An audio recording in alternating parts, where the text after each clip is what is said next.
কোরআনের শ্রেষ্ঠত্ব, কোরআনের পবিত্রতা এটা নতুন করে বলার কিছু রাখে না।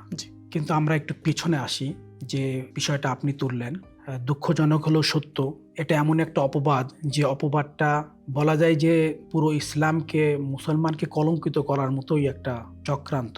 ইন্না নাহনু নাজ্জালনা যিকর ওয়া ইন্না লাহু লাহাফিজুন। কোরআনের আয়াত যার কোনো লঙ্ঘন নেই, যার কোনো ব্যতিক্রম নেই, যা চিরন্তন। যদি কোনো মুসলমান কোরআনের সামান্য একটা বাক্যের প্রতি অবিশ্বাস রাখে, তাহলে কিন্তু তার মুসলমানিত্বের ক্ষেত্রে সন্দেহ রয়েছে। এটা সুন্নি মাযহাবের মধ্যে একটা বিচ্ছিন্ন অংশ, যেটা আপনি বলতে পারেন যে যেটা আসলে আমাদের ইশারা করা দরকার, সেটা হচ্ছে কি, তারা না জেনে না বুঝে আসলে বাস্তবতা সবচেয়ে বড় জিনিস, যেটা মানে বেদনাদায়ক এই জন্যই যে তারা শিয়া মাযহাবের কোনো বইপত্র, শিয়া আলিমদের মানে শিয়া শীর্ষ আলিমদের কোনো মানে তাদের লেখনী থেকে, তাদের বক্তব্য থেকে কিন্তু এই ধরনের কোনো কথা পাইনি। এটা প্রচলিত একটা মিথ্যা, প্রচলিত একটা আপনার হচ্ছে ভিত্তিহীন একটা প্রচার, যে প্রচারটাকে মানে আপনার হচ্ছে বছরের পর বছর ধরে, দশকের পর দশক ধরে মানুষের মধ্যে এক ধরনের ভিত গড়ে তুলছে। এবং জিনিসটা এমন একটা, এই যে চরমপন্থী জঙ্গিবাদ, যে জিনিসগুলো যার সাথে ইসলামের কোনো মানে মিলই নেই, ইসলামের শিক্ষার সাথে, ইসলামের শিক্ষার সাথে, রাসূলের আদর্শের সাথে, রাসূলের রাহমাতুল্লিল আলামিন, কোরআনের ভাষা অনুযায়ী রাসূল রাহমাতুল্লিল আলামিন, দুনিয়া মানে দুনিয়া এবং পরকালের তিনি রহমত, তিনি শান্তি, তিনি মানবতার দূত। সেই রাসূলের ইসলামকে জঙ্গিবাদের ধর্ম হিসেবে প্রচার করা হচ্ছে। এবং জিনিসটা এমনভাবে হয়ে গেছে, আজকের মিডিয়া, পশ্চিমা মিডিয়া বলেন, এমনকি আমাদের মুসলমানদের মধ্যে হয়তো এই ধরনের একটাই আছে যে ইসলাম মানেই এক ধরনের উগ্রতা, কিন্তু যেটা মানে পুরোপুরি কিন্তু বাস্তবতার সাথে মিল নেই এবং এক ধরনের মিথ্যা। এটা দিয়ে আমরা মানে বুঝতে পারি যে আসলে একটা মিথ্যাকে বারবার বারবার রিপিট করার মাধ্যমেই কিন্তু সেটা মানুষের মধ্যে এক ধরনের ধারণা জন্ম দেওয়া যে হয়তো এমন হতে পারে। শামে, বর্তমান সিরিয়া, শামে যখন সেখানের গভর্নর ছিলেন আমির মাবিয়ার সেই শাসিত এলাকাতে যখন পৌঁছায়, সেখানকার লোকেরা দেখেন এত বেশি ইমাম আলী সম্পর্কে মিথ্যা প্রোপাগান্ডা এমন একটা পর্যায়ে চলে গেছিল যে মানুষেরা যখন এই খবর শুনছিল যে আমিরুল মোমিনিন আলী ইবনে আবি তালিব আলাইহিস সালাম মসজিদে কুফাতে নামাজরত অবস্থায় তরবারির আঘাতপ্রাপ্ত হয়েছেন, তখন তাদের মধ্যে কি বলা হচ্ছিল, আলী কি নামাজ পড়তো?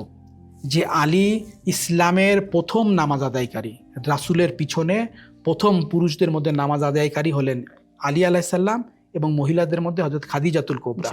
যে আলী যখন মানে আপনার হচ্ছে ইসলামের তৃতীয় কোনো পুরুষ ছিল না, সে সময় দ্বিতীয় পুরুষ হিসাবে আলী ইবনে আবি তালিব আলাইহিস সালাম রসুলের পিছনে নামাজ আদায় করলেন।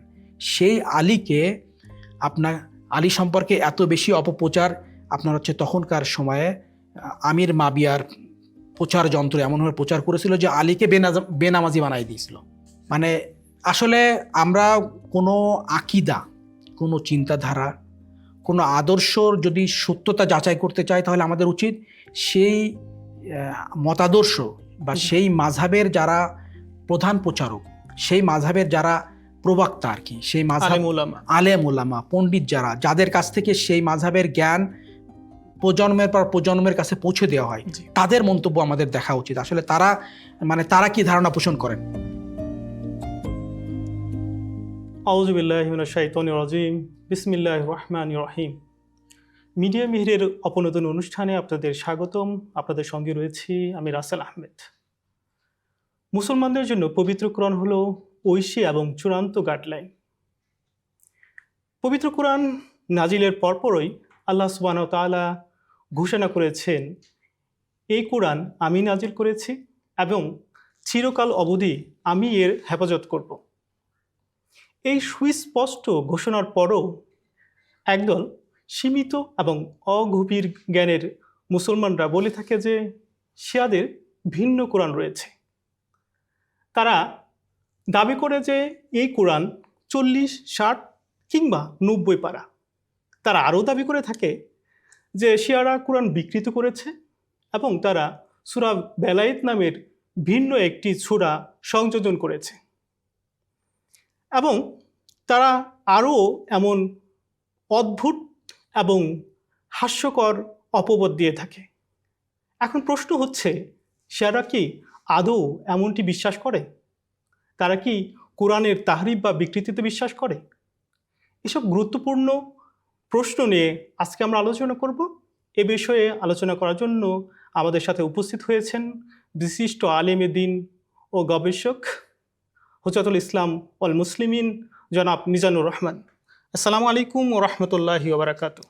ওয়ালাইকুম আসসালাম ওয়া কেমন রাহমাতুল্লাহি ওয়া বারাকাতুহু। আলহামদুলিল্লাহ। যে প্রায়শই আমরা এটার মুখোমুখি হই বা প্রায়শই আমরা এটা দেখে থাকি যে বলা হয়ে থাকে যে শিয়াদের ভিন্ন কোরআন রয়েছে, তাদের কোরআন 40, 60 কিংবা 90 পারা। এই যে অপবাদ বা এই যে বিকৃত দাবি, একটা ষড়যন্ত্রমূলক একটা দাবি, শিয়া মুসলমানরা কি সত্যি কোরআন তাহরিফ বা বিকৃতি বিশ্বাস করে? আউযু বিল্লাহি মিনাশ শাইতানির রাজিম। বিসমিল্লাহির রহমানির রহিম। আলহামদুলিল্লাহি রাব্বিল আলামিন ওয়াসসালাতু ওয়াসসালামু আলা আশরাফিল আম্বিয়া ওয়াল মুরসালিন ওয়া খাতিমুন নাবিয়্যিন সাইয়্যিদিনা ওয়া নাবিয়্যিনা ওয়া মাওলানা আবুল কাসিম মুহাম্মদ ওয়া আলা আলিহি আত-তাইয়্যিবিন আত-তাহিরিন আল-মাসুমিন আল-মাজলুমিন ওয়া লা'নাতুল্লাহি আলা আদাইহিম আজমাইন। ধন্যবাদ আপনাকে সুন্দর একটা প্রশ্ন করার জন্য, এবং আজকের প্রসঙ্গটা অত্যন্ত গুরুত্বপূর্ণ। যেহেতু প্রসঙ্গটা কোরআন কেন্দ্রিক, কোরআন মুসলিম জাহানের একমাত্র আসমানি কিতাব। মুসলিম জাহানের, যেটা আপনিও বললেন, মুসলিম জাহানের আল্লাহ প্রদত্ত সংবিধান, আল্লাহ রাব্বুল আলামিনের চূড়ান্ত সর্বশেষ সংবিধান, যে সংবিধানটি তিনি আল্লাহ রাব্বুল আলামিন তার সর্বশেষ রসুল এবং শ্রেষ্ঠ রসুল হযরত মুহাম্মদ সাল্লাল্লাহু আলাইহি ওয়াসাল্লামের উপরে নাজিল করেন। এবং কিয়ামত অবধি এই কিতাবটাই আল্লাহর পক্ষ থেকে আসমানি কিতাব হিসাবে কার্যকর এবং বহাল আছে। কোরআনের শ্রেষ্ঠত্ব, কোরআনের পবিত্রতা, এটা নতুন করে বলার কিছু রাখে না। কিন্তু আমরা একটু পিছনে আসি, যে বিষয়টা আপনি তুললেন, দুঃখজনক হলেও সত্য, এটা এমন একটা অপবাদ, যে অপবাদটা বলা যায় যে পুরো ইসলামকে, মুসলমানকে কলঙ্কিত করার মতোই একটা মানে চক্রান্ত। মুসলিম জাহান প্রধানত দুইটা মাযহাবে বিভক্ত, একটা হচ্ছে সুন্নি মাযহাব, একটা হচ্ছে শিয়া মাযহাব। উভয় মাযহাবই তাদের মৌলিক আকীদা বিশ্বাসের ক্ষেত্রে এক এবং অভিন্ন। যেমন আমাদের কাবা, শিয়া এবং সুন্নি কোনো ভেদাভেদ নেই। আসমানি কিতাব, ধর্মগ্রন্থ কোরআন, সেক্ষেত্রেও কোনো ভেদাভেদ নেই। নামাজ, রোজা, মানে মৌলিকের ক্ষেত্রে উভয় মাযহাবই একই আকীদায় বিশ্বাসী, এক্ষেত্রে কোনো ভিন্নতা নেই। রসুল আমাদের এক, নবী আমাদের এক, আল্লাহ আমাদের এক। কিন্তু শিয়া মাযহাব পুরো মুসলিম জাহানের এমন একটা গুরুত্বপূর্ণ অংশ। যদি আমরা মুসলিম জাহানকে একটা শরীরের সাথে তুলনা করি, শিয়া মাযহাব সেই শরীরের গুরুত্বপূর্ণ অংশ, যেমনভাবে সুন্নি মাযহাব সেই শরীরের একটা গুরুত্বপূর্ণ অংশ। উভয় মাযহাবকে সমন্বয় করেই কিন্তু মুসলিম জাহানের যে শরীরটা, সেটা গড়ে উঠছে, বা ইসলামী উম্মাহ। জি, ইসলামী উম্মাহ। আমাদের হওয়া উচিত ছিল যে ওই ইসলামী উম্মাহ বলে যে শরীরটা, ওই শরীরের কোথাও যদি কোনো ধরনের কালিমা আসতো, তাহলে পুরো শরীরটাকেই নাড়াচাড়া দেওয়া উচিত ছিল, প্রতিবাদ করা উচিত ছিল। কিন্তু দুঃখজনক হচ্ছে এই অপবাদটা মুসলিম শরীরকে দেওয়া হয়, মুসলিম শরীরেরই কিছু অপর একটা অঙ্গ, যেটা সত্যি দুঃখজনক। এবং বলা যায় যে কয়েক শতাব্দীর একটা বেদনাদায়ক একটা অপবাদ এটা, যেটার কোনো বাস্তবতার সাথে মিল নেই, যেটার সাথে কোনো মানে সত্যতার সাথে কোনো মিল নেই। এবং সবচেয়ে বড় কথা যেটা বললাম, যে এটা পুরোপুরি মুসলিম জাহানকে প্রশ্নবিদ্ধ করা হয়, কোরআনকে প্রশ্নবিদ্ধ করা হয়। এমনকি আল্লাহ রাব্বুল আলামিনের প্রতিশ্রুতি, যে প্রতিশ্রুতিটা আপনি ইশারা করলেন, যে আল্লাহ রাব্বুল আলামিন সূরা হিজরের 9 নম্বর আয়াতে বলতেছেন, ইন্না নাহনু নাযালনা যিকর ওয়া ইন্না লাহু লাহাফিজুন। কোরআনের আয়াত যার কোনো লঙ্ঘন নেই, যার কোনো ব্যতিক্রম নেই, যা চিরন্তন। যদি কোনো মুসলমান কোরআনের সামান্য একটা বাক্যের প্রতি অবিশ্বাস রাখে, তাহলে কিন্তু তার মুসলমানিত্বের ক্ষেত্রে প্রশ্ন সন্দেহ রয়েছে। সেখানে আল্লাহ রাব্বুল আলামিনের সুস্পষ্ট ঘোষণা সূরা হিজরের ৯ নম্বর আয়াতে, ইন্না নাহনুন নাজ্জালনা যিকর, অর্থাৎ এই কোরআন যেটাকে আমি নাজিল করেছি, নাজ্জালনা আমি নাজিল করেছি, ওয়া ইন্না লাহু লাহাফিজুন, এবং আমি নিজেই এর সংরক্ষক। যখন আল্লাহ রাব্বুল আলামিন নিজেই বলেন যে আমি এটাকে নাজিল করেছি, আমি পাঠিয়েছি এবং আমি এর সংরক্ষক, সেখানে সেই কোরআনের মধ্যে কোনো ধরনের হস্তক্ষেপ, সেটার কোনো ধরনের সংযোজন বিয়োজন, যেটা তাহরিফ বলা হয় আর কি, আসলে মানে প্রশ্নই আসে না, সম্ভবই না, অসম্ভব। যেমন যদি কেউ বলে যে সূর্য আপনার হচ্ছে পূর্ব দিক থেকে ওঠে, সূর্য পশ্চিম দিক থেকেও নাকি ওঠে, তো এই যে মানে কখনো এটা যদি হয়ে থাকে, তাহলে পৃথিবীর যে নিয়মটা, সেই নিয়মটার মধ্যে একটা মানে ব্যতিক্রম দেখা দেবে। তো আল্লাহ যখন প্রতিশ্রুতি দেন, আল্লাহ যখন ঘোষণা করেন আমি এর সংরক্ষক, এর মধ্যে কোনো সংযোজন বিয়োজন, এক কথায় কোনো তাহরিফ সম্ভব নয়। তখন কিভাবে সেই আল্লাহ রাব্বুল আলামিনেরই ইবাদতকারী কিছু লোক আল্লাহ রাব্বুল আলামিনেরই কোরআন সম্পর্কে মুসলিম জাহানের একটা বড় অংশকে মানে অপবাদ দিয়ে থাকে? অপবাদটা একটা শুধু অপবাদই না, এক ধরনের জুলুম, এক ধরনের অবিচার। মানে যে জিনিসটা শিয়া মাযহাবের মৌলিক অংশ, শিয়া মাযহাবের যারা প্রচারক, শিয়া মাযহাবের প্রথম সারির যারা আলিম, এবং বলা যায় পুরো শিয়া মাযহাবটাই যেই মানে অপবাদের সাথে যাদের কোনো সম্পৃক্ততা নেই, সেভাবে তাদেরকে কলঙ্কিত করা হয়। অতএব বিষয়টা সত্যি বেদনাদায়ক এবং একই সাথে হাস্যকরও বটে। যেটা আপনি বললেন আসলে হাস্যকরও, কারণ যেটা বাস্তবতার সাথে কোনো মিল নেই, এক ধরনের হাস্যকরই বিষয়। যাই হোক, তো এটা মানে সত্যি একটা বেদনাদায়ক বিষয় যে আমরা না জেনে না বুঝে, আমরা বলা যায় যে নিজের পায়ে নিজে কুড়াল মারার মতো একটা অবস্থা। কারণ আমি যেটা বললাম যে মুসলিম জাহান একটা শরীরের মতো, মুসলিম জাহান, মুসলিম উম্মাহ একই জাতি, একই গোষ্ঠী, সেই একই গোষ্ঠী একই জাতিকে, সেই জাতির মধ্যে একটা অংশ, যদিও আমি বলবো না এটা মানে সুন্নি মাযহাবের মানে অধিকাংশরা, এবং বলা যায় সুন্নি মাযহাবের প্রধান যারা মনীষী, তারা কিন্তু কেউ এই মানে শিয়া মাযহাব সম্পর্কে এমন আকীদায় বিশ্বাস করে না। এটা সুন্নি মাযহাবের মধ্যে একটা বিচ্ছিন্ন অংশ, যেটা আপনি বলতে পারেন যে যেটা আসলে আমাদের ইশারা করা দরকার, সেটা হচ্ছে কি তারা না জেনে না বুঝে, আসলে বাস্তবতা সবচেয়ে বড় জিনিস, যেটা মানে বেদনাদায়ক এই জন্যই যে তারা শিয়া মাযহাবের কোনো বইপত্র, শিয়া আলিমদের মানে শিয়া শীর্ষ আলিমদের কোনো মানে তাদের লেখনী থেকে, তাদের বক্তব্য থেকে কিন্তু এই ধরনের কোনো কথা পাইনি। এটা প্রচলিত একটা মিথ্যা, প্রচলিত একটা আপনার হচ্ছে ভিত্তিহীন একটা প্রচার, যে প্রচারটাকে মানে আপনার হচ্ছে বছরের পর বছর ধরে, দশকের পর দশক ধরে মানুষের মধ্যে মানে খুব এক ধরনের ভিত গড়ে তুলছে।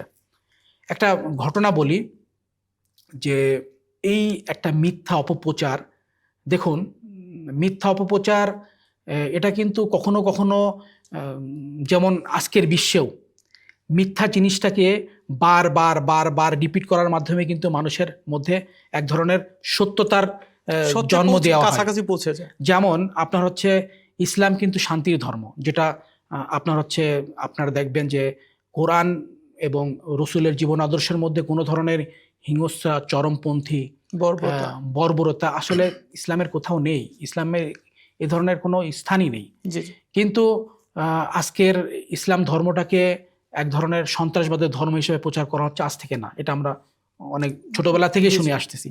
এবং জিনিসটা এমন একটা, এই যে চরমপন্থী জঙ্গিবাদ, যে জিনিসগুলো যার সাথে ইসলামের কোনো মানে মিলই নেই, ইসলামের শিক্ষার সাথে ইসলামের শিক্ষার সাথে, রাসূলের আদর্শের সাথে, রসুলের রাহমাতুল্লিল আলামিন, কোরআনের ভাষা অনুযায়ী রাসূল রাহমাতুল্লিল আলামিন, দুনিয়া মানে দুনিয়া এবং পরকালের তিনি রহমত, তিনি শান্তি, তিনি মানবতার দূত।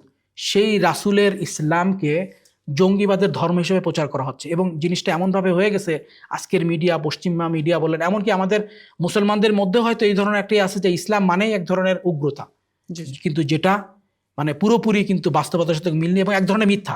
এটা দিয়ে আমরা মানে বুঝতে পারি যে আসলে একটা মিথ্যাকে বারবার বারবার রিপিট করার মাধ্যমেই কিন্তু সেটা মানুষের মধ্যে এক ধরনের মানে ধারণা জন্ম দেওয়া যে হয়তো এমন হতে পারে। যেটা আজকে হয়েছে যে আপনার হচ্ছে অধিকাংশ মানে লোকদের মধ্যে, যাদের মধ্যে এই ধরনের প্রচারণা হয় যে শিয়াদের কোরআন আলাদা, শিয়াদের যেটা আপনি প্রথমে বললেন, শিয়াদের কোরআন 40 পারা, 90 পারা, 70 পারা, তাদের কোরআনের মধ্যে আরও বেশি বাড়তি অংশ আছে। এগুলো কিন্তু পুরোপুরি ওই ধরনের, যেভাবে ইসলামকে জঙ্গিবাদের ধর্ম করা হয়েছে ঠিক তেমনই কিন্তু এক অপপ্রচারের অংশ। জি, আপনি ইঙ্গিত করেছেন যে আহলে বাইতের মধ্যে রাসূলের পর আহলে বাইত এবং আহলে বাইতের পরবর্তী সময় শিয়াদের যে শীর্ষ আলেমগণ এবং তাদের লিখিত যে গ্রন্থাবলী, সেই গ্রন্থাবলীতে এমন কিছু ইঙ্গিত আছে কি যে শিয়াদের... আমি এই প্রশ্ন উত্তর পরে দেবো, এটা আমি শেষ করি। যেটা আমি বলছিলাম যে অপপ্রচার, মিথ্যা প্রচার, এটা মানে এমনই একটা বিষ ক্রিয়া যা ধীরে ধীরে স্লোভাবে মানুষের মধ্যে সেটা একটা বিষ ক্রিয়ার জন্ম দেয়। যেমন দেখেন, ইতিহাস থেকে আমি বলি, একটা উদাহরণ দেই, একটা ইতিহাসের একটা উদাহরণ দেবো, একটা বাস্তব উদাহরণ দেবো। ইতিহাসের উদাহরণটা যখন 40 হিজরিতে 19 রমজানে আমিরুল মুমিনিন আলী ইবনে আবি তালিব আলাইহিস সালাম যখন ইরাকের কুফা মসজিদে ফজরের নামাজরত অবস্থায় তিনি যখন আঘাতপ্রাপ্ত হন, নামাজের শেষদাতে যখন তিনি তরবারির আঘাতপ্রাপ্ত হন এবং তিনি আহত হন, এই খবর যখন আপনার হচ্ছে শামে, বর্তমান সিরিয়া, শামে যখন সেখানের গভর্নর ছিলেন আমির মাবিয়ার সেই শাসিত এলাকাতে যখন পৌঁছায়, সেখানকার লোকেরা দেখেন এত বেশি ইমাম আলী সম্পর্কে মিথ্যা প্রোপাগান্ডা এমন একটা পর্যায়ে চলে গেছিল যে মানুষেরা যখন এই খবর শুনছিল যে আমিরুল মুমিনিন আলী ইবনে আবি তালিব আলাইহিস সালাম মসজিদে কুফাতে নামাজরত অবস্থায় তরবারির আঘাতপ্রাপ্ত হয়েছেন, তখন তাদের মধ্যে কি বলা হচ্ছিল, আলী কি নামাজ পড়তো? যে আলী ইসলামের প্রথম নামাজ আদায়কারী, রাসূলের পিছনে প্রথম পুরুষদের মধ্যে নামাজ আদায়কারী হলেন আলী আলাইহিস সালাম, এবং মহিলাদের মধ্যে হযরত খাদিজাতুল কুবরা। যে আলী যখন মানে আপনার হচ্ছে ইসলামের তৃতীয় কোনো পুরুষ ছিল না, সে সময় দ্বিতীয় পুরুষ হিসাবে আলী ইবনে আবি তালিব আলাইহিস সালাম রসুলের পিছনে নামাজ আদায় করলেন। সেই আলীকে আপনার আলী সম্পর্কে এত বেশি অপপ্রচার আপনার হচ্ছে তখনকার সময়ে আমির মাবিয়ার প্রচার যন্ত্র এমনভাবে প্রচার করেছিল যে আলীকে বেনামাজি বানাই দিয়েছিল। আলী নামাজ পড়তো না। বেনামাজি না, যে মানুষের মধ্যে একটা কৌতূহল তৈরি করেছে, একটা বিশ্বাস তৈরি করেছে, নামাজ পড়তে বলে মসজিদে সে আঘাতপ্রাপ্ত হয়েছে। মানে বিষয়টা মানে অপপ্রচার মানুষকে কোন জায়গায় নিয়ে যায়। এখন একটা বাস্তব উদাহরণ দিই, যে উদাহরণটা আমার নিজের সাথে মানে ঘটনাটা আমার নিজের সাথে হয়েছে। এটা প্রায় 2000 সালের দিকে, আমি তখন কেবল ইন্টার শেষ করছি আর কি, কলেজ লাইফে। আমাদের এলাকার একজন বড় আলিম ছিলেন, তিনি একই সাথে মাদ্রাসার প্রিন্সিপাল ছিলেন, আমাদের এলাকার মসজিদের সে পেশ ইমাম, জুমার খতিব, সে বড় আলিম। ঠিক আছে, আমি তাকে আমার বাসায় এমনি দাওয়াত দিলাম যে হুজুর আসবেন, একটু ঘুরে যাবেন। তো আমার একটু অবশ্য উদ্দেশ্য ছিল যে হুজুর আসবে, একটু কথা বলবো। তো উনি আসলেন, এক সময় আসলে আমার বাসায় একটা ইরানি কোরআন ছিল, ইরান থেকে প্রকাশিত কোরআন, যে কোরআনটা এখন আমাদের সামনেও আছে। ইরানের একটা কোরআন ছিল, চমৎকার, খুব বাইন্ডিং সুন্দর। বাংলাদেশে সাধারণত অত সুন্দর কোরআন বাইন্ডিং হয় না, যেমনভাবে সৌদি আরবের কোরআনগুলো কিন্তু চমৎকার, ইরানের কোরআনগুলো চমৎকার হয় বাইন্ডিংগুলো। তো আমি সুন্দর, যেহেতু কোরআনটা খুব সুন্দর ছিল, 2000 সালের কথা, আমি সেই হুজুরকে, আমাদের এলাকার, সে তো একজন আলিম ছিলেন, আমি যখন তাকে গিফট করলাম, তিনি যখন কোরআনটা নিয়ে পৃষ্ঠা উল্টালেন, আপনারা দেখবেন কোরআনের আপনার হচ্ছে ওই কোন দেশ থেকে প্রকাশিত, যেরকম সৌদি আরবের কোরআনে কিন্তু লেখা আছে যে মদিনা মুনাওয়ারাতে সেটা ছাপানো হয়েছে, মানে সৌদি আরবের সরকার কর্তৃক, জি আপনার হচ্ছে পুরো তথ্য দেওয়া থাকে, কোথা থেকে প্রকাশনার নাম দেওয়া থাকে, দেশের নাম দেওয়া থাকে। তো উনি যখন দেখলেন যে এটা প্রকাশনা হয়েছে ইরানে, ইরান সরকার কর্তৃক প্রকাশিত কোরআন, উনি কোরআনটা এভাবে দেখে উনি সাথে সাথে কোরআনটা রেখে বললেন যে না, এই কোরআন তো শিয়াদের কোরআন, এই কোরআন আলাদা। বিষয়টা, পয়েন্টটা দেখেন, উনি বললেন এই কোরআন আলাদা। তো আমি চমকে গেলাম আর কি। আমি বললাম আলাদা মানে হুজুর? বলে এটা তো শিয়াদের কোরআন, এটা ইরানের কোরআন, ইরান সরকার ছাপানো কোরআন, শিয়াদের কোরআন আলাদা। জি জি। একজন আলিম হিসাবে তার মুখে এই ধরনের কথা আমি কখনো আশা করিনি। উনি বললেন শিয়াদের কোরআন তো আলাদা। তো আমি সাথে সাথে বললাম যে হুজুর এটা কি মানে সত্য কথা, শিয়াদের কোরআন আলাদা? বলে হ্যাঁ, শিয়াদের কোরআন আলাদা, ওদের কোরআনের সাথে আমাদের সুন্নি মাযহাবের কোরআনের কোনো মিল নেই। সাথে সাথে আমার মাথায় একটা মানে আসলো যে আমার বাসায় সৌদি কোরআনও আছে, বাংলাদেশের কোরআনও আছে, সুন্নি মানে ওনার ভাষা অনুযায়ী, জি জি। যে মানে সুন্নি দেশে প্রকাশিত কোরআনও আমার কাছে আছে। যেহেতু আমি যে কথাটা বললাম মিলিয়ে দেখা দরকার, কারণ কোরআন সম্পর্কে যে কোনো কথাই আমরা সহজে মেনে নিতে পারি না অবশ্যই। কারণ কোরআন, যেটা আমি বললাম যে আল্লাহ রাব্বুল আলামিনের নাজিলকৃত কিতাব। তো সাথে সাথে যখন সেটাকে যাচাই করার জন্য আমি সৌদি কোরআনও নিয়ে আসলাম, বাংলাদেশে প্রকাশিত কোরআনও নিয়ে আসলাম, এবং ইরানি কোরআন, 3টে কোরআন যখন হুজুরকে বললাম হুজুর আপনি একটু মিলাই দেখেন আসলে এর সূরাগুলো, এর পেজগুলো, এর আয়াতগুলো, কোন সূরার কত আয়াত আছে, একটু সময় নিয়ে হুজুর আপনি আমাকে একটু বুঝান যে আসলে সত্যি ইরানি কোরআন এবং যেহেতু ইরান একটা শিয়া মাযহাবের মানে শিয়া শাসিত সরকার, এবং সৌদি আরবের কোরআন আপনারা জানেন যে মুসলিম জাহানের মানে ওই দেশ থেকে কোরআন প্রতি বছর আপনার লক্ষ লক্ষ কোরআন সারা পৃথিবীতে বিতরণ করা হয়। বাংলাদেশ আমার নিজের দেশের কোরআন। তো যখন আমি তাকে বললাম যে আপনি সূরার বিন্যাসগুলো, আয়াতগুলো একটু মিলাই দেখেন, হুজুর যখন সে ইরানি কোরআনের সাথে সৌদি কোরআনে মিলালেন, কোনো পার্থক্য উনি খুঁজে পেলেন না। বাংলাদেশি কোরআনের সাথে যখন ওই ইরানি কোরআনে মিলালেন, কোনো পার্থক্য খুঁজে পেলেন না। আমার সামনে, আমার এখনো মনে আছে, যদিও ঘটনাটা প্রায় 25-26 বছর আগের কথা, হুজুর আর কোনো কথা তিনি বলতে পারলেন না। তিনি ওখানে চরম আকারে লজ্জিত হলেন। এবং আমি তখন বললাম, আমি ভদ্রতার সাথে হুজুরকে বললাম যে হুজুর কোরআন সম্পর্কে কোনো মন্তব্য, কোনো কথা বলার আগে অবশ্যই আমাদেরকে যাচাই করে বলা উচিত। এটা ইরানি কোরআন, এটা সৌদি কোরআন, এটা মিশরের কোরআন, এটা পাকিস্তানি কোরআন, আসলে ইসলামের সাথে এটা মানে যায় না এই বিষয়গুলো। এটা ইসলামকে বিভিন্ন জাতির সাথে, একজন আলিমের কাছে, আপনার মতো একজন পণ্ডিত, আপনি একটা মাদ্রাসার শিক্ষক, আপনি একটা মসজিদের খতিব। তো বিষয়টা কেন আমরা এই ঘটনাটা তুললাম, এই যে অপপ্রচার, মিথ্যা প্রচার, বানোয়াট প্রচার এমন একটা পর্যায়ে একসময় চলে যায় যে মানুষের মধ্যে, সেটা সাধারণ মানুষ কেন, অনেক মানে শিক্ষিত মানুষের মধ্যেও বিষয়টা একসময় মানে সন্দেহ বলেন বা সত্যতার মতো তাদের কাছে মনে হয় যে হয়তো হতেও পারে, রাইট, হতেও পারে এরকম ঘটনা। তো এটাই একটা খুবই দুঃখজনক বিষয় যে আসলে এই অপপ্রচারগুলো একসময় এমন একটা পর্যায়ে চলে গেছে যে আজকে আমরা সমাজে অহরহ ঘটনা শুনতে পাচ্ছি। আমরা কিছুদিন আগেও আমরা বাংলাদেশে একজন মানে পরিচিত আলিমের মুখ থেকে একটা মানে এমন অবাস্তব কথা শুনলাম শিয়া মাযহাবের কোরআন সম্পর্কে, যেটার বাস্তবতার সাথে মিল নেই। তো এগুলো আপনার হচ্ছে ধারাবাহিকভাবে এই যে একটা মিথ্যা প্রচার, যার বাস্তবতার সাথে কোনো মিল নেই, কিন্তু মানে রিপিটের মাধ্যমে জিনিসটাকে কিন্তু মানুষের মধ্যে একটা সন্দেহের মানে জন্ম দিছে আর কি।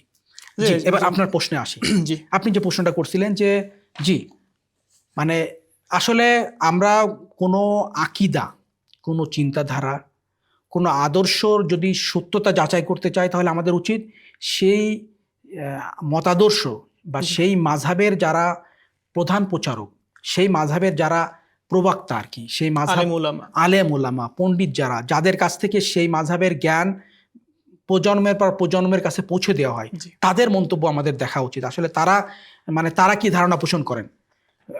এবং আমি কোনো এক সময় আমাদের একজন বড় আলেমের কাছে শুনছিলাম যে কোনো মানে গোষ্ঠী সম্পর্কে যাচাই করার জন্য সেই গোষ্ঠীর যারা প্রচারক, সেই গোষ্ঠীর মানে আকিদাগত বইগুলো, সেই গোষ্ঠীর ধর্মীয় আলিমদের কাছ থেকে দেখতে হবে তারা কি বলতে চায়। কিন্তু আসলে এই যে প্রচারটা, শিয়া মাযহাবের কোরআন আলাদাই যে একটা অপপ্রচার, এই বিষয়টা কিন্তু কেউই না শিয়া মাযহাবের আলিমদের কাছ থেকে এই জিনিসটা যাচাই করতে আসে, না শিয়া মাযহাবের মানে মৌলিক বই গ্রন্থ থেকে এটা যাচাই করতে আসে। তারা যাচাই করেও না, শুধুমাত্র ওই উড়া প্রচার দিয়েই, মানে ভাষা প্রচার দিয়েই কিন্তু তারা বিষয়টাকে একের পর একজন থেকে আরেকজন একটা সমাজে এক ধরনের বিষক্রিয়ার মতো করে ছড়াই দেওয়া হয়। জি, আপনার প্রশ্নের উত্তর, আপনি প্রশ্ন করছেন যে মানে আমি এখন যে বইটা হাতে নিছি, বইটা হচ্ছে আপনার সিয়ানাতুল কুরআন মিনাত তাহরিফ। এটা একজন শিয়া মাযহাবের অনেক বড় কোরআনিক স্কলার, উনি কোরআন বিশেষজ্ঞ ছিলেন, আল্লামা হাদি মারেফাত। উনি মারা গেছেন আজ থেকে আরো 10 বছর আগে। তো ওনার বইটা অত্যন্ত গবেষণাধর্মী বই এবং অত্যন্ত পরিচিত একটা বই। বইটাকে আমরা 2008 সালে প্রথম অনুবাদ করি। রিসেন্টলি গত বছরও বইটা রিপ্রিন্ট হয়েছে। বইটা হচ্ছে কোরআন অবিকৃত থাকার রহস্য। এখানে আসলে কোরআন যে কখনো বিকৃতির শিকার হবে না, যেটা আমরা প্রথমে বললাম আল্লাহ এর নিশ্চয়তা দানকারী, সেটাই আমরা এই বইতে প্রমাণ করা হয়েছে যে এটা আসলে একটা অবাস্তব কথা। এই বিষয়টা তোলাই এক ধরনের অপরাধ এবং এর বাস্তবতার সাথে কোনো মিল নেই। এই বইয়ের একটা অধ্যায় হচ্ছে যে শিয়া মাযহাবের বিভিন্ন পণ্ডিতরা, শিয়া মাযহাবের প্রথম সারির আলিমরা থেকে আজকের সমাজের, আজকের এই আমরা যে যুগে বসবাস করতেছি এই পর্যন্ত, যে যুগে আমরা বসবাস করতেছি এই যুগের আলিমদের পর্যন্ত, যারা আসলে তারা এই সম্পর্কে তাদের কোন ধারণাটা কি, যে আসলে কোরআনে কি কোনো পরিবর্তন ঘটছে, যে কোরআনটা প্রচলিত কোরআন থেকে কি শিয়াদের কোরআন আলাদা, এই সম্পর্কে তাদের মতামতটা অত্যন্ত চমৎকার।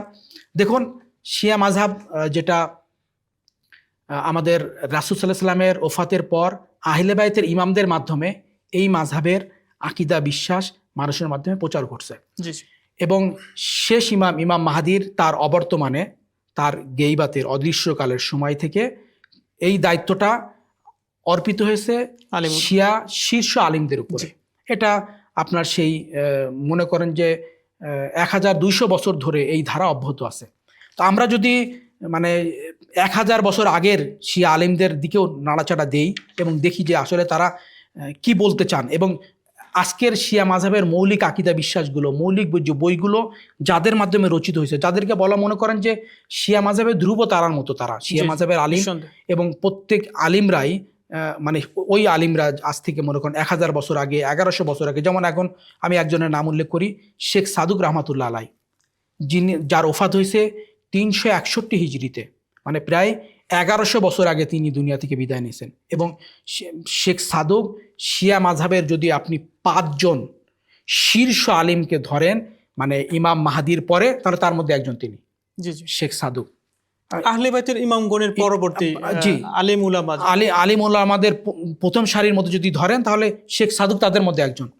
শেখ সাদুক এই সম্পর্কে, এই যে একটা মানে ভ্রান্ত ধারণা, মানে আসলে তখন তো এই ধারণাটা ছিল না, কিন্তু কোরআন সম্পর্কে, কোরআনে যে কখনো পরিবর্তন সম্ভব না, সংযোজন বিয়োজন সম্ভব না, তার বক্তব্যটা আমরা একটু শুনি। তিনি কি বলছেন?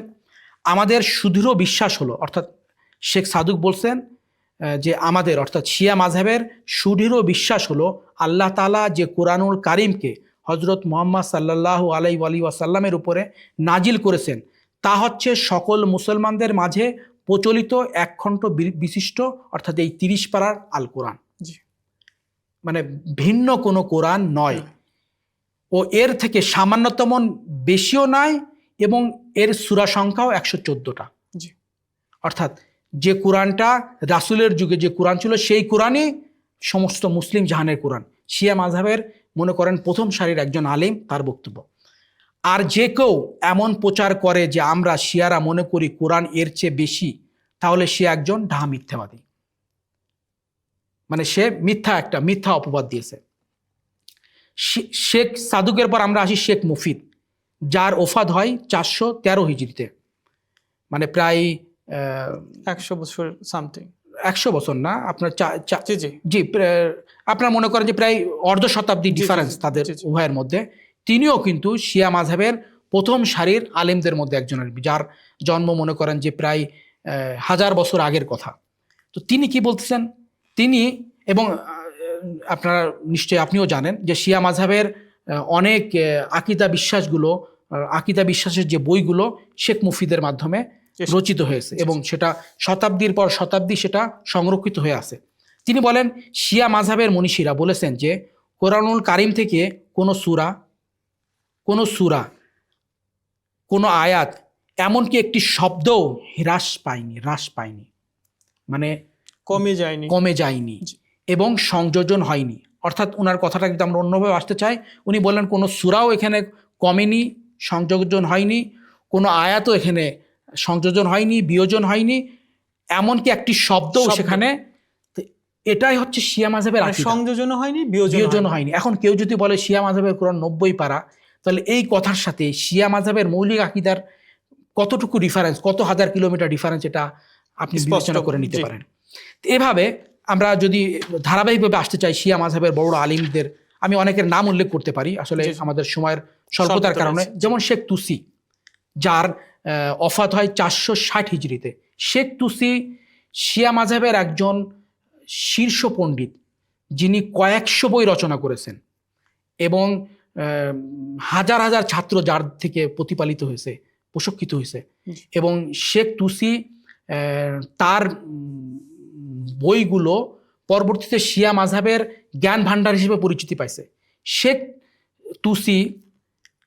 তুসি তার মানে কোরআন সম্পর্কে তার মতামত কীভাবে বলছেন তিনি, তার অতীত মূল্যবান তাফসির গ্রন্থের ভূমিকায় তিনি তার যে তাফসির, শেখ তুসির যে তাফসির আছে, সেই তাফসিরে তিনি উল্লেখ করেন, পবিত্র কোরআনে কোনো কিছু বর্জিত হয়েছে এমন ধারণা সকল আলেমের নিকট প্রত্যাখ্যাত এবং তারা এরূপ ধারণার ভিত্তিহীন সম্পর্কে ঐক্যমত পোষণ করেন। অর্থাৎ কোরআনে কোনো কিছু সংযোজন করা হয়েছে, এটা শিয়া মাযহাব এবং উনি টোটাল মুসলিম উম্মার আলিমদের কথাই বলতেছেন, সমস্ত আলিমরা এটাকে প্রত্যাখ্যান করেছে এবং এই ক্ষেত্রে ঐক্যমত পোষণ করে যে কোরআনে কোনো কিছু সংযোজন করা হয়নি। শিয়া সুন্নি উভয় ঐক্যমত পোষণ করেন যে কোনো কিছু সংযোজিতও হয়নি এবং বিয়োজন হয়, রাইট, জি।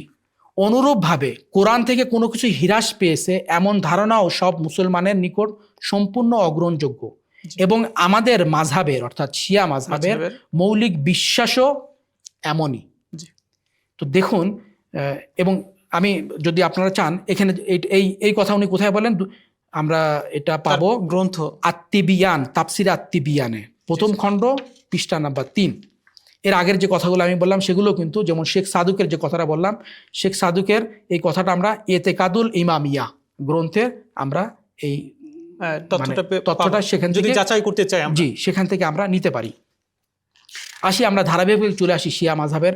এখানে অনেক শিয়া মাযহাবের কথাই ধারাবাহিকভাবে এই যে লেখক আয়াতুল্লাহ হাদি মারেফা তিনি উল্লেখ করেছেন। এটা বাংলায় যেহেতু প্রকাশিত হয়েছে, যদি আমাদের মানে দর্শকরা আরো বেশি এই বিষয়ে জানতে চান তাহলে তারা সংগ্রহ করতে পারেন। বইটা খুলনা থেকে আঞ্জুমানে পাঞ্জাতানি প্রকাশনী, বাংলাদেশের মানে স্বনামধন্য একটা প্রকাশনী, যারা শত শত ধর্মীয় বই প্রকাশ করে থাকে। এই আঞ্জুমানে পাঞ্জাতানি প্রকাশনী থেকে 2008 সালে প্রথম প্রকাশ পায় এবং গত বছর এই বইটা আবার নতুন করে তারাই আবার রিপ্রিন্ট করছে। যদি বইটার নাম আরেকবার বলে দেন স্পষ্টভাবে। কোরআন অবিকৃত থাকার রহস্য। জি, প্রিয় দর্শক, আপনারা যদি শিয়া মাযহাব সম্পর্কে, শিয়া মাযহাবের যে কোরআনিক বিশ্বাস, সেইটা যদি আপনি যাচাই বাছাই করতে চান তাহলে এই বইটাই সংগ্রহ করতে পারেন। জি, এখন আমরা আসি একের পর এক। আপনার হচ্ছে যেমন সৈয়দ শারাফুদ্দিন আমিলি। সৈয়দ শারাফুদ্দিন আমিলি উনি কে ছিলেন? উনি আল মুরাজাত বইয়ের লেখক ছিলেন, যিনি শিয়া মাযহাবের একজন অন্যতম পণ্ডিত। তার কথাও যদি আপনারা দেখেন, প্রায় একই মানে কথা, একই মানে ধারণার কথা তারা বলছেন। যদি কেউ এমন প্রচার করে যে শিয়ারা কোরআনে তাহরিফে বিশ্বাসী, তাহলে সে নিঃসন্দেহে শিয়াদের প্রতি অপবাদ দিয়েছে, অবিচার করেছে। কেননা কোরআনের পবিত্রতা ইসলামের মৌলিক বিষয়। বিষয়টা কিন্তু অত্যন্ত মানে স্পর্শকাতর বিষয় উনি ইঙ্গিত করতেছেন যে মানে যদি বলা হয় যে কোরআনে বিকৃতি ঘটছে তাহলে কোরআনের পবিত্রতা নিয়ে সন্দেহ করা হবে। তা আল্লামা শারাফুদ্দিন, যিনি একজন শিয়া মাযহাবের প্রথম সারির পণ্ডিত, উনার ওফাত হচ্ছে 1361 হিজরিতে। 1361 হিজরিতে, 81 হিজরিতে, রাইট, 1381 হিজরিতে। আমরা ধারাবাহিকভাবে 1381 হিজরিতে চলে আসলাম। প্রারম্ভিক থেকে 300 থেকে শুরু করে 1381, জি, 1381 হিজরিতে চলে আসলাম, 1000-এরও বেশি বছর। তো উনি কি বললেন? কেননা কোরআনের পবিত্রতা ইসলামের মৌলিক বিষয় ও ইমামিয়া শিয়াদের মৌলিক বিশ্বাসের অন্তর্ভুক্ত। অর্থাৎ ইমামিয়া শিয়ারা বিশ্বাস করে থাকে কোরআনের পবিত্রতা একটা মৌলিক বিষয়।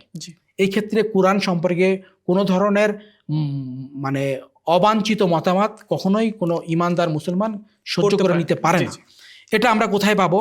এটা আপনার হচ্ছে ফুসুলু মুহেম্মা বইয়ের পৃষ্ঠা নাম্বার 163 নাম্বার পৃষ্ঠায় এই কথাটা উনি উল্লেখ করছেন। এভাবে আমরা আসি, এখন আমরা চলে আসি, আমরা বিষয়টা সংক্ষেপ করে পড়ি। ইমাম খোমেনি রহমতুল্লাহ আলাইহি, একদম আমাদের সমসাময়িক, যিনি ইরানের ইসলামী বিপ্লবের প্রতিষ্ঠাতা, বলা যায় এই আধুনিক বিশ্বে যিনি নতুন করে ইসলামী রাষ্ট্র ইসলামী শাসন ব্যবস্থা প্রতিষ্ঠা করে দিয়ে সমগ্র অমুসলিমদেরকে চমক দিয়ে দেন। জি। এবং তিনি একজন শিয়া মাযহাবের মারজায়ে তাকলিদ, ফিকাবিদ এবং বলা যায় যে অন্যতম শিয়া মাযহাবের প্রবক্তা, তিনি প্রচারক। জি। তিনি কি বলছেন? যে কেউ, ইমাম খোমেনির কথা, যে কেউ পবিত্র কোরআন সংকলন, রক্ষণাবেক্ষণ ও পঠনরীতি ও লিপিবদ্ধের ক্ষেত্রে মুসলমানদের অপরিসীম গুরুত্বারোপ সম্পর্কে অবহিত হবে, সে অনায়াসে তাহরিফের ধারণার অসত্যতা বুঝতে পারবে। অর্থাৎ কোরআনে যদি কেউ কোরআন সম্পর্কে সামান্য ধারণা রেখে থাকে, তাহলে সে এটা এই বিশ্বাস তার মধ্যে আসবে যে কোরআন কখনো তাহরিফ সম্ভব নয়, বা সংযোজন বিয়োজন কোরআনে সম্ভব নয়, এটা কোরআনকে স্পর্শ করতে পারে না। এটাও তার নিকট সুস্পষ্ট হয়ে যাবে যে তাহরিফে বিশ্বাসীরা যেসব খাবারে ওয়াহিদের প্রতি নির্ভর করেছে, সেগুলো হয় এত জাইফ যে প্রমাণযোগ্য নয়, নতুবা জাল হাদিস। দেখুন, এই যে তাহরিফের বিষয়টা যে আসছে, এটা কিছু খাবারে ওয়াহিদের মাধ্যমে আসছে। খাবারে ওয়াহিদ জাল হাদিসকে বলা হয়। এটা হচ্ছে খাবারে মুতাওয়াতিরের বিপরীতে, যেটা জাল হাদিস বা মনে করেন বিচ্ছিন্ন অসমর্থিত সূত্রে যে হাদিসগুলো বর্ণিত হয়, সেই হাদিসগুলো থেকে এই প্রচারণাগুলো প্রথমে শুরু হয়। এটা এক ধরনের ইসলামকে বা মুসলমানদেরকে কলঙ্কিত করার একটা মানে চক্রান্ত নিয়ে এই বিষয়গুলো উত্থাপিত হয়। তো উনি বলছেন যে জাল হওয়ার আলামত সুপ্রকাশিত, কিন্তু তার বিষয়বস্তু এতই অপরিচিত যে আদৌ বিশ্বাসযোগ্য নয়। মানে কোরআনের তাহরিফের বিষয়গুলো জাল হাদিসের মাধ্যমে আসছে এবং তারা বিষয়গুলো এতই বেশি যে মানে আপনার হচ্ছে খুব সহজে বোঝা যায়। রাইট, সহজে বোঝা যায় যে এটা বিশ্বাসযোগ্য কথা নয়। কিভাবে সহজে বোঝা যাবে? যেখানে কোরআনই বলতেছে ইন্না লাহু লাহাফিজুন, আমি এই কোরআনের সংরক্ষক। তাহলে যদি কোরআন বলে আমি এর সংরক্ষক, সেই কোরআনে কখনোই সংযোজন বিয়োজনের কোনো খাবারে ওয়াহিদ বা জাইফ হাদিস কোনো অবস্থাতেই বিশ্বাসযোগ্য নয়। তো এভাবে উনি আরও কথা বলছেন যে কোরআনের শিয়া মাযহাবের যে মানে মৌলিকভাবে তারা ওই কোরআনে বিশ্বাসী, যে কোরআনটা সমগ্র মুসলিম জাহানের কোরআন আছে, যেটা 114টা সূরা বিশিষ্ট কোরআন, 30 পারার কোরআন, যে কোরআনটা সূরা ফাতিহা থেকে শুরু হয়েছে, সূরা নাসের মাধ্যমে সমাপ্ত হয়েছে, এটাও মানে স্পষ্ট করেছে ইমাম খোমেনির কথা। ইমাম খোমেনির পরে বর্তমানে আমাদের রাহবারের শাহিদ যিনি হলেন হযরত আয়াতুল্লাহ উজমা সাইয়্যিদ আলী খামেনেই, উনি তো এই ক্ষেত্রে মানে সমগ্র মুসলিম আমাদের চোখের সামনে উনি চোখে আঙ্গুল দিয়ে দেখালেন যে উনি মানে কিভাবে কোরআনের মানে মর্মবাণী সংরক্ষক। উনি সারা বিশ্বের হাফেজদেরকে দাওয়াত করেন, উনি সারা বিশ্বের কোরআনের মুফাসসিরদেরকে দাওয়াত করেন, তাদের সাথে কথা বলেন, কোরআনের মর্মবাণী সারা বিশ্বে ছড়িয়ে দেওয়ার কথা বলেন এবং অভিন্ন কোরআনের যে কোনো ভিন্নতা নাই সেটার প্রচারক তিনি। এগুলো হচ্ছে আপনার সেই প্রশ্নের উত্তর, যেভাবে ধারাবাহিকভাবে কোনো শিয়া আলিমই, আমি এটা স্পষ্টভাবে বলতে চাই, কোনো শিয়া প্রথম সারির আলিমের কাছ থেকেই যারা এই ধরনের প্রচারণা চালায়, এই ধরনের কোনো বক্তব্য আনতে পারবে না যে শিয়া মাযহাব কোরআনে বিকৃতিতে বিশ্বাসী বা শিয়াদের কোরআন আলাদাই বিশ্বাস করে। বরং শিয়ারা সবসময় কোরআন সম্পর্কে খুবই মানে স্পর্শকাতর ছিল এবং কোরআনের ক্ষেত্রে যেই কথা আমি একটু আগে বললাম, তারা সবসময় সতর্ক ছিল যে কোরআন সম্পর্কে কোনো রকম অপবাদ যেন কারোর মাধ্যমে যেন প্রচারিত না হয়। এবং আপনি আপনার কথা থেকে, আপনার আলোচনা থেকে এবং যে আপনার দীর্ঘ রেফারেন্স 1000-এরও বেশি বছরের যে আলেম ছিলেন, উলামা ছিলেন বা মুফাসসির ছিলেন, তাদের যে সূত্র উল্লেখ করলেন, সেখান থেকে স্পষ্ট যে কেউ কোরআন সম্পর্কে এই সংশয়, এই সন্দেহ পোষণ করবে, তার ঈমান কি বলে প্রশ্নবিদ্ধ হবে, তার ঈমান আছে কিনা সেই একটা সন্দেহ তৈরি হবে। যে আরেকটা আমি একই রকমের সম্পর্ক প্রশ্ন, মানে যে অপবাদগুলো আপনি উত্তর দিলেন, অপনোদন করলেন, সেই একই অপবাদের আরেকটা ধারাবাহিক হচ্ছে বলা হয়ে থাকে যে শিয়াদের কোরআনের সূরা বেলায়েত নামের ভিন্ন কোনো সূরা রয়েছে। এটা কি আদৌ সম্ভব বা আদৌ কি এর সত্যতা রয়েছে? জি, সুন্দর প্রশ্ন করছেন। এটাও এই বইতেই আছে, এই বইতে আপনার সূচিপত্র আসলে আমরা দেখতে পারবো। আসলে এই বইতে যাওয়ার আগে মানে আমরা কোরআনের কাছে আসি। জি, দেখেন কোরআনে এই যে আপনি বললেন যে সূরা বেলায়েত সম্পর্কে, যেটা গত বছর সম্ভবত বাংলাদেশের একজন পরিচিত আলেম, একাধিক আলেম বলেছেন, হ্যাঁ, এবং একাধিক আলেম বলছেন, একজন আলিমের কথাটা খুব ভাইরাল হয়েছিল আর কি, সূরাতুল বেলায়া বলে উনি একটা খুব মানে আকর্ষণীয় অঙ্গভঙ্গিতে অঙ্গভঙ্গিতে উচ্চারণ করলেন। এটা আমার কাছে সত্যিই মানে কষ্টকর ছিল যে একজন আলিম যাকে হাজার হাজার লোক ফলো করে, তিনি কিভাবে একটা অবাস্তব অসত্য কথাকে এইভাবে তিনি সমাজের কাছে প্রতিষ্ঠিত করতে চাইলেন, জোরালো ভাবে, রাইট। এবং আছে আরো অনেক কিছু কিছু একাধিক আলিম, যেটা আপনি বললেন একাধিক আলিম এভাবে, এটাই মানে ওই ধরনের বিষয় যেটা আমি বললাম যে যখন মসজিদে কুফাতে ইমাম আলী আলাইহিস সালাম মানে নামাজরত অবস্থায় আঘাতপ্রাপ্ত হন, একে অপরের প্রশ্ন করছিল উনি কি নামাজ পড়তেন, বিষয়টা ওই ধরনের আর কি। অপপ্রচার কোন পর্যায়ে নিয়ে গেলে সেটা সমাজের অনেকের, আমাদেরকে সেই দলিল দিয়ে প্রমাণ করতে হয় যে না এটা মিথ্যা। রাইট, জি, সুন্দর কথা বলছেন। দেখুন এটা কোরআনের আরেকটা আয়াতের বিপরীত কথা বলছে যে মানে শিয়াদের মধ্যে একটা সূরা আছে সূরাতুল বেলায়া। কোরআনের সূরা বানী ইসরায়েলের 88 নম্বর আয়াতে, সেখানে আমি সংক্ষেপ করার জন্য বলতেছি, স্পষ্টভাবে বলা হচ্ছে যে কুল লা ইনিজতামাআতিল ইনসু ওয়াল জিন আলা আইয়াতু বিমিসলি হাদাল কুরআন লা ইয়াতুনা বিমিসলিহি ওয়ালাউ কানা বা'দুহুম লিবা'দিন জাহির। দেখেন কোরআনের এই আয়াতে বলা হচ্ছে যে যদি কেউ এমন ধারণা করে যে যদি মানুষ এবং জিন জাতি এই কোরআনের সদৃশ্য আনয়ন করার জন্য সমবেত হয়, এটা কোরআনের একটা চ্যালেঞ্জ। এই চ্যালেঞ্জকে মানে এক ধরনের আঙ্গুল করা হয়েছে যে আসলে এই সূরা বেলায়েতের কথা বলে, সেখানে বলা হচ্ছে যে মানে যদি মানুষ এবং জিন জাতি এই কোরআনের অনুরূপ কোনো মানে আনতে চায়, একটা কোরআন আনতে চায়, তাহলে কি হবে? হাদাল কোরআন, এই কোরআনের মতো একটা কোরআন যদি তারা আনতে চায়, লা ইয়াতুনা বিমিসলিহি, তাহলে তারা এই কোরআনের মতো কখনোই এই কোরআনের মতো অনুরূপ কিছু তারা আনতে পারবে না। বেমিসলিহি, এর মতো কিছুই আনতে পারবে না, অনুরূপ। ওয়ালাউ কানা বা'দুহুম লিবা'দি যাহিরা, যদিও তারা এই জিন এবং ইনসান একে অপরের সম্মিলিতভাবে প্রচেষ্টা চালায়, একে অপরের সহযোগিতা করে, তারপরেও তারা প্রচেষ্টা করে থাকে, পারবে না। অর্থাৎ তারা একটা মানে এই কোরআনের অনুরূপ আনতে পারবে না। আমরা যদি ঠিক অনুরূপভাবে সূরা হুদের 13 নম্বর আয়াতে যাই, সেখানে বলা হচ্ছে যে যদি তারা মানে এখানে পুরো কোরআন থেকে সরে এসে বলে 10টা সূরা, কোথাও বলা হয়েছে একটা আয়াত, বলা হচ্ছে যে বে আশারি সাওয়ারি মিসলিহি, যদি এই কোরআনের 10টা সূরার মতো সূরা আনতে চায়, তাহলেও তারা আনতে পারবে না, মানে সম্ভব না তারা আপনার হচ্ছে তাদের পক্ষে সম্ভবই না এই ধরনের কোরআনের 10টা সূরা আনা। তাহলে এটা কোরআনের চ্যালেঞ্জ, এই কোরআনের চ্যালেঞ্জ একটা আয়াত কেউ আনতে পারবে না। সেখানে কিভাবে বলা হয় যে সূরাতুল বেলায়া বলে একটা সূরা কোরআনে সংযোজন করেছে বা এই সূরা আনা হয়েছে। তাহলে এটা যেমন ভাবে ওই আল্লাহ রাব্বুল আলামিনের সংরক্ষণের ক্ষেত্রে, ঘোষণার ক্ষেত্রে একটা প্রশ্নবিদ্ধ করা হয়, এটাও কিন্তু কোরআনের চ্যালেঞ্জকে প্রশ্নবিদ্ধ করা হচ্ছে যে সূরাতুল বেলায়া বলে, অর্থাৎ 114টা সূরার বাইরে একটা সূরা আছে।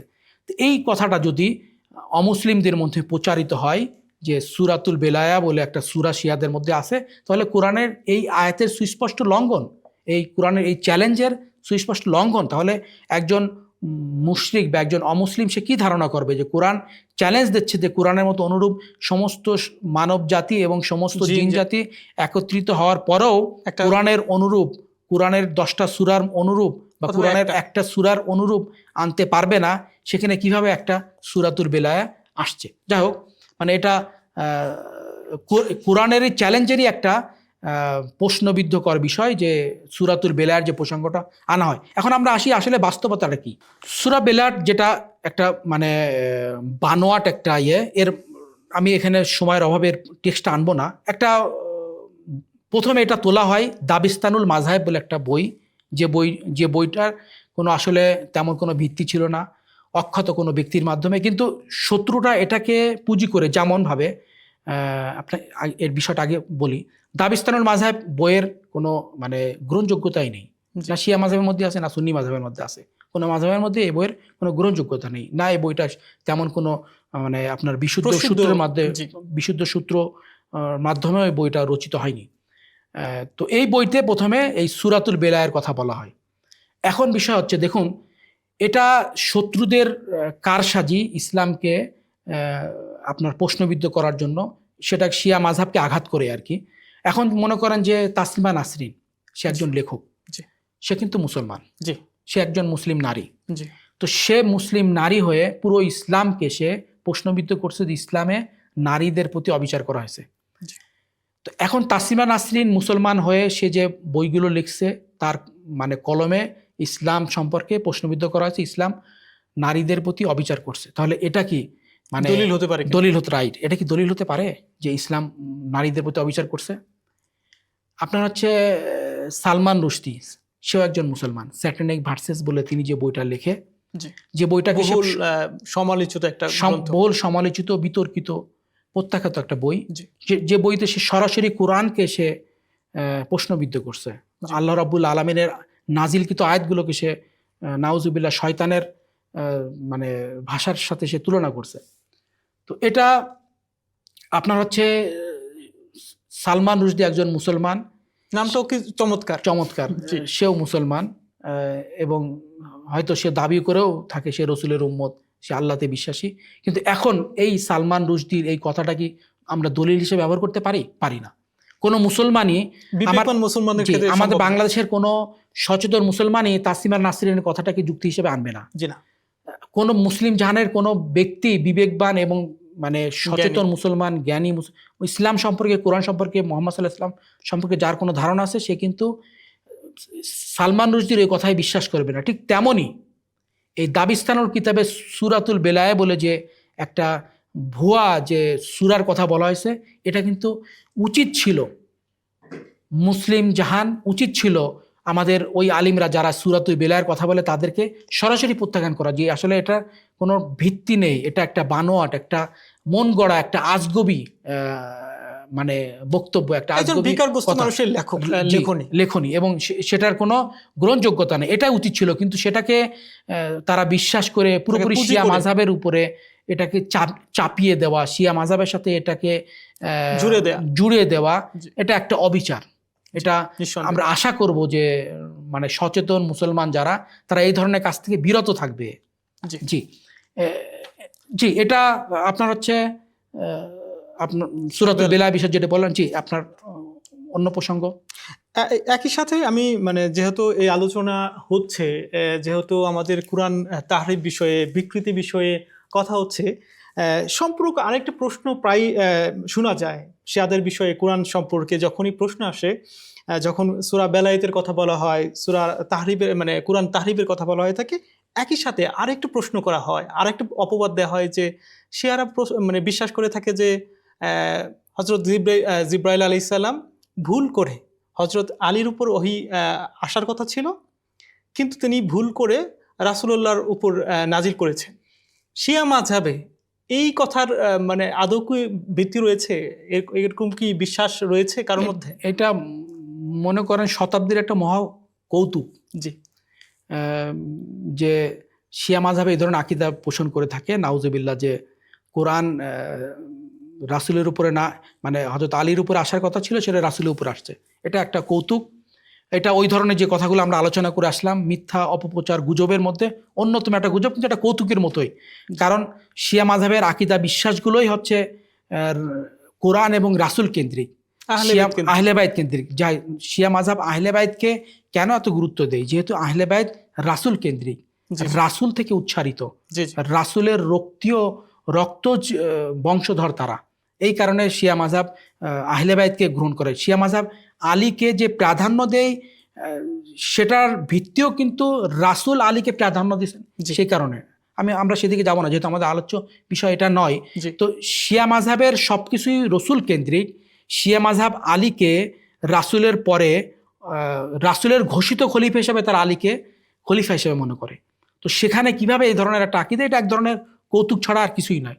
একটা বিষয় আপনার এই সাথে আমি যোগ করি, সেটা হচ্ছে যে যেটা অনেক আমি বলবো যে অসচেতন আলিমদের মধ্যেও এই প্রচারণাগুলো চালানো হয়, যে শিয়া মাযহাবের মধ্যে একটা বই আছে ফাসলুল কিতাব, যেটা মুহাদ্দিস নুরির মাধ্যমে লিখিত।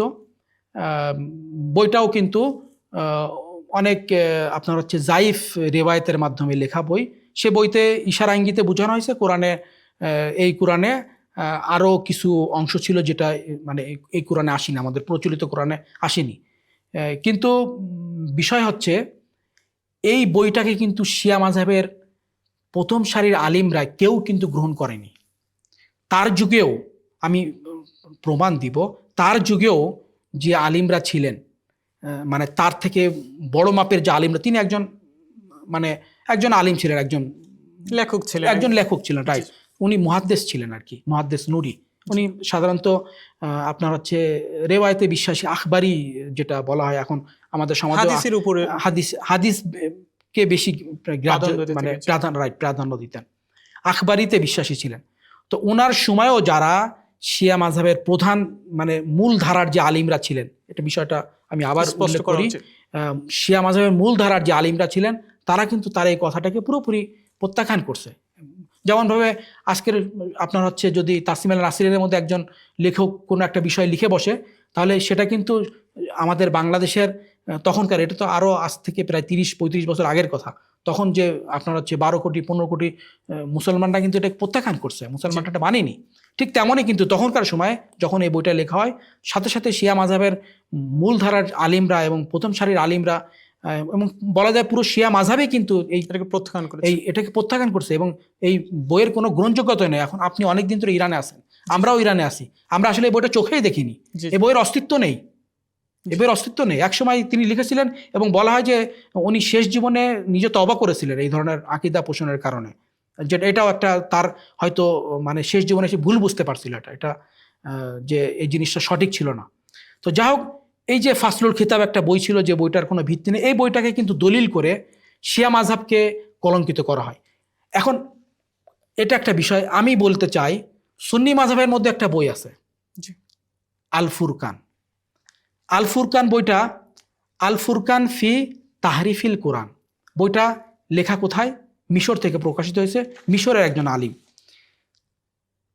দেখুন এ বইয়ের আমার শিরোনামের মধ্যেও আছে আল ফুরকান। বইটা সুন্নি মাযহাবের একজন আলিম কর্তৃক কত সালে? 1948 সালে, খুব বেশি দিন আগে না, রাইট। মিশরের একজন আলিম মোহাম্মদ লাতিফ ইবনুল খাতিব, তিনি এই বইটা লেখেন। সেখানে এই বইতে তিনি বুঝাতে চাইছেন কোরআনের পরিবর্তন হয়েছে, সংযোজন বিয়োজন হয়েছে। মজার বিষয় হচ্ছে তার এই বইটাও কিন্তু তখনকার সময়ে সমগ্র মুসলিম জাহানে প্রত্যাখ্যাত হয়, বিশেষ করে সুন্নি। আমি যেহেতু শিয়াদের কথা বললাম, এখন সুন্নিদের কথা বলি। যেমনভাবে শিয়া মাযহাবের মধ্যে ফাসলুল খিতাব বলে একটা বই আছে, বিতর্কিত বই, অগ্রহণযোগ্য বই। সুন্নি মাযহাবের মধ্যে একই প্রসঙ্গে আল ফুরকান নামে একটা বই আছে, যে বইতে একই বিষয়কেই ইশারা করা হয়েছে, আল ফুরকান ফি তাহরিফিল কোরআন। বইয়ের শিরোনাম থেকে বোঝা যাচ্ছে সে বুঝাতে চাইছে কোরআনে তাহরিফ হয়েছে। কিন্তু এই বই প্রকাশের সাথে সাথে সমগ্র সুন্নি বিশ্বে কিন্তু প্রতিবাদে ঝড় ওঠে। মিশরের আল আজহার ইউনিভার্সিটি তখন কিন্তু প্রতিবাদ জানায় এবং তার বইটাকে বাজেয়াপ্ত করা হয়। তো বিষয় হচ্ছে, কোনো শিয়া মাযহাবী আপনি কখনোই এই ধরনের কোনো নমুনা পাবেন না শিয়া মাযহাব এই জিনিসটাকে পুঁজি করে অস্ত্র হিসাবে সুন্নি মাযহাবের বিরুদ্ধে ব্যবহার করেছে, যে সুন্নি মাযহাবও তাহরিফে বিশ্বাসী না। কারণ শিয়া মাযহাব সবসময় কোরআন এবং মুসলিম জাহানের যে অক্ষুণ্ণতা এবং সেটার পবিত্রতা, ঐক্যর উপরেই তারা শিয়া মাযহাবের আলেমদের সবসময় কিন্তু একটা বড় ধরনের দৃষ্টিভঙ্গি আছে। সেই কারণে কখনোই শিয়া মাযহাবের কাছে এই কথাটা আসবেই না। দেখবেন প্রচারও করে না, প্রচার কোনো শিয়া মাযহাবের আলিমের মুখ থেকে এটা আপনি শুনবেন না। শিয়া মাযহাবের বইগুলোতে পাবেন সুন্নিদেরকে প্রশ্নবিদ্ধ করার জন্য, না বিতর্কিত করার। কিন্তু দুঃখজনকভাবে সুন্নি মাযহাবের মধ্যে এক শ্রেণীর আলিমরা তারা জেনে বা না বুঝে যেটা করেই যেভাবেই হোক শিয়া মাযহাবকে বিতর্কিত করার জন্য তারা এই ধরনের বিতর্কিত বিষয় এসে তারা কিন্তু কোরআনকেই, মুসলিম জাহানকে বিতর্কিত করে। অতএব আমাদের শিক্ষা নেওয়া উচিত, শিয়াও না সুন্নিও নয়, আমাদের প্রসঙ্গ হচ্ছে, আমাদের মুখ্য বিষয় হচ্ছে আল কোরআনকে কোনো অবস্থাতে যাতে প্রশ্নবিদ্ধ করা না হয়। জি, আমরা সময়ের একদম শেষ পর্যায়ে পৌঁছে গেছি। আমি আপনাকে অনুরোধ করব যে আমাদের দর্শক শ্রোতা যারা আমাদেরকে শুনছেন তাদের যদি সারাংশ বা একটা সারমর্ম শেষ কথা যদি আপনি তাদের উদ্দেশ্যে বলতেন। জি, শেষ কথা কোরআন থেকেই বলি, ওয়া আতাসিমু বিহাবলিল্লাহ জামিয়া ওয়ালা তাফাররাকু। আল্লাহ রাব্বুল আলামিনের আদেশ, কোরআন আমাদের সংবিধান, প্রথমে আমরা সংবিধান থেকেই শুরু করছি, কোরআনকে সংবিধান হিসাবে গাইডলাইন হিসাবে আমাদের আলোচনা শুরু করেছি, কোরআন থেকে শেষ করি। কোরআনে আল্লাহ রাব্বুল আলামিনের আদেশ হচ্ছে ওয়া আতাসিমু বিহাবলিল্লাহ জামিয়া ওয়ালা তাফাররাকু, অর্থাৎ তোমরা আল্লাহর রশিকে শক্তভাবে আঁকড়ে ধরো, ওয়ালা তাফাররাকু, বিচ্ছিন্ন হয়ে না, বিভক্ত হয়ে না। তো আমাদের দাবি হলো যে আমরা সুন্নি মাযহাব, শিয়া মাযহাবকে বিতর্কিত করার জন্য, ইসলামের মৌলিক বিষয় নিয়ে বিতর্ক তৈরি করা বা গুজব সৃষ্টি করা, যাচাই বাছাই না করে অপপ্রচার চালানো, একটা মাযহাব সম্পর্কে মানুষের মধ্যে একটা ধূম্রজাল তৈরি করা, এগুলো এক কথায় কোনো সাধারণ মানুষের জন্য তো এটা একটা ভালো কাজ, সমীচীন নয়, নৈতিক নয়। সেক্ষেত্রে যদি কোনো আলিম এই কাজ করে থাকে, যেটা গত কয়েক বছর ধরে আপনারা দেখছেন সোশ্যাল মিডিয়ায় ভাইরাল হয়েছে এই বক্তব্যগুলো, অনেক আলিমরা আলিমের লিবাস পরে এসে তারা বিভিন্ন ওয়াজ মাহফিলে কথাগুলো বলছে, যে কথাটা আমি আমার বাস্তব কথা বললাম, একজন সুন্নি আলিমের সাথে তার কথায় যাচাই না করে সে পুরোপুরি মানে ইরানি কোরআনকে সে প্রশ্নবুদ্ধ করলেন, এবং পূর্বের যে একটা ধারণা ছিল সেই অনড় ছিল, আপনি যদি না বলতেন। জি জি, এটা মানে এই আপনার হচ্ছে ভুল ধারণা থেকে, মিথ্যা গুজব বানোয়ার ধারণা থেকে আমাদেরকে বেশ বেরিয়ে আসা উচিত। কারণ বর্তমান মানে মুসলিম জাহান অত্যন্ত একটা ক্লান্তিকাল অতিবাহিত করতেছে। আজকে আমাদের, যদিও বিষয়টা আমাদের আলোচ্য বিষয় নয়, কিন্তু বাস্তবতা এটাই, আজকে আমরা মুসলিম জাহান বিভিন্নভাবে বিভক্ত হয়ে পড়েছি। আমরা বিভিন্ন সমস্যায় জর্জরিত, যেখানে আমরা আমাদেরকে পৃথিবীতে মর্যাদার সাথে মাথা উঁচু করে দাঁড়ানোর কথা ছিল, সেখানে আমরা আজকে কাউকে শিয়া বলে, কাউকে সুন্নি বলে, কাউকে অমুক বলে, তমুক বলে বিভিন্ন দলে বিভক্ত করে ফেলতেছি। আমরা নিজেদের মধ্যেই একটা ধরনের কাদা ছোড়াছড়ির মধ্যে ব্যস্ত আছি, যেখানে আমাদের উচিত ছিল এই এনার্জিগুলোকে এক জায়গায় করে ইসলামকে সম্মানিত করা, কোরআনকে প্রতিষ্ঠিত করা, কোরআনের শিক্ষাকে দেওয়া, সেখানে কোরআনের শিক্ষাকে গড়ে তোলা।